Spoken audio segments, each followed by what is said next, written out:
Now I'm gonna show you how to make a delicious pepper steak. You know, we all love beef, but we don't just gonna eat barbecue or grilled steaks all the time. It's easy to make once you have your demi-glace or your veal stock ready. The pepper is spicy. How we gonna balance it with a little sweetness? Now I have some raisins.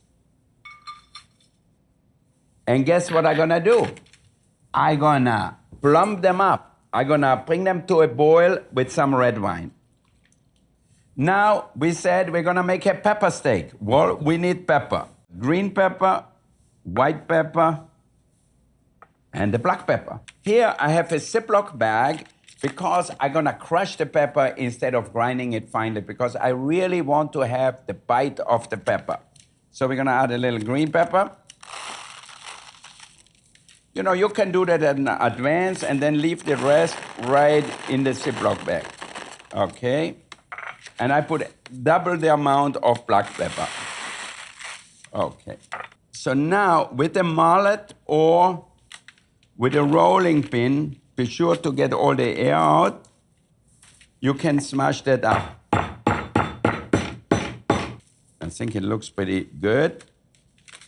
Now, the peppercorns are ready. Here I have a New York steak, a New York strip loin, and I'm gonna cut two beautiful steaks.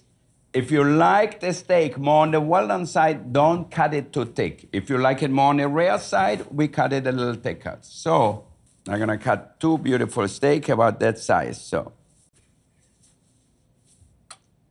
Okay. Now, I'm gonna season my steaks with salt on both sides. Always we season our meat on both sides. And I season my meat always before I cook it. And then you can sprinkle pepper on it, as much or as little as you want. So I like it rather spicy, so I'm gonna be generous. And some of it will fall off, but it's all right. So now when you cook the steak and you bite into it, you get the crackle of the pepper. You really get the flavor of the pepper perfectly. Now, the raisins are plumbed up here. They're ready, and we are ready to cook. Whatever burner you have, gas, electric on high. Put a little olive oil or any oil you have at home in there and really heat it up until it starts to smoke. It should be really hot because you really want to sear your meat. You can see there's a light smoke coming out of the oil. All right, now we can add our steak to our pan. Always put it in on one side and then let it go to the other side. So that way, if some oil splashes, it splashes away from you. Now, don't get anxious or anything. Let it sear. A lot of people, they put the meat in a pan, and then they want to turn it over. They want to look. You don't have to look. It's going to take 3 to 4 minutes on each side to make a delicious steak. Once it's really well seared on one side, then we turn it, finish it on the other side, and then we put it on a tray here to let it rest. And then during the time, I make the sauce. Now, let's look at our steaks here. About 4 minutes into it, look how beautiful brown they are. See that? That's the way I like my steaks, with a good crust on it. See that? Both sides. So now we just continue to cook it on the other side. All right, so now my steaks are done. Both sides nice and brown, as you can see. One and one. And the leftover oil, we don't gonna keep it, so turn it out. Now, a good thing is to really keep the pan. Don't rinse the pan. This is where we're gonna make our sauce. So now the steaks, I wanna keep them warm in my oven here. So keep an oven warm a little bit or keep the door open, just like that, so the steaks don't get cold while we make the sauce. All right. So now I'm gonna teach you how to deglaze. So now you could use regular wine and pour it in here, but we made our wine with raisins here. You can see that. So we're going to add that to the pan with the raisins. That's what we mean under deglazing. You add some liquid to your hot pan. You reduce it. It is so simple, so easy. Why? Because we have a delicious demi-glace, a delicious reduced brown stock here. So we're going to add about a tablespoon or 2 tablespoons per person. Get a whisk. And then add a little cream to it. This is just regular heavy cream. You also can add a little butter instead of cream at the end.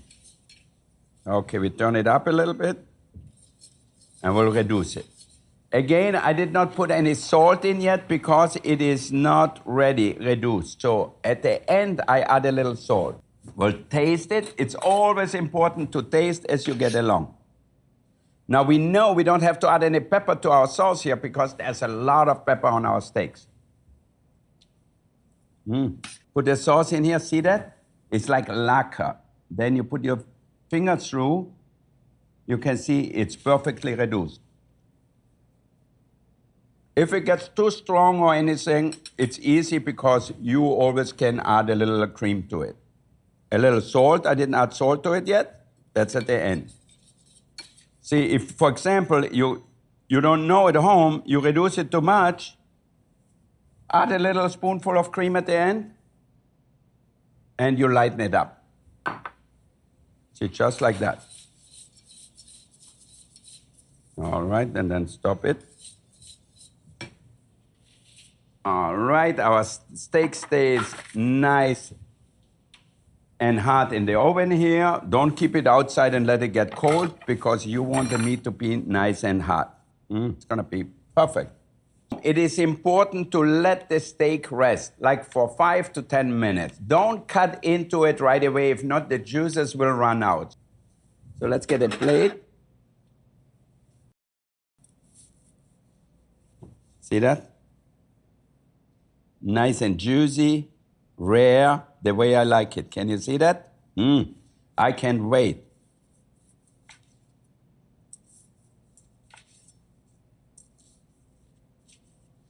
For me, the meat has to be warm inside. I don't like it cold, but I don't like it too cooked either. So now you can see it has a beautiful color, beautiful red and pinkish. We put it on our plate, just like that. And here I have a little watercress. I rinsed it already. Also for a little color.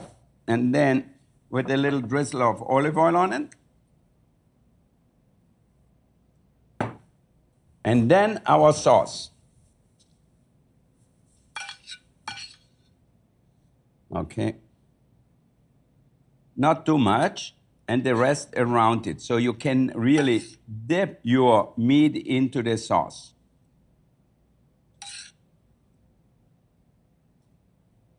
Okay.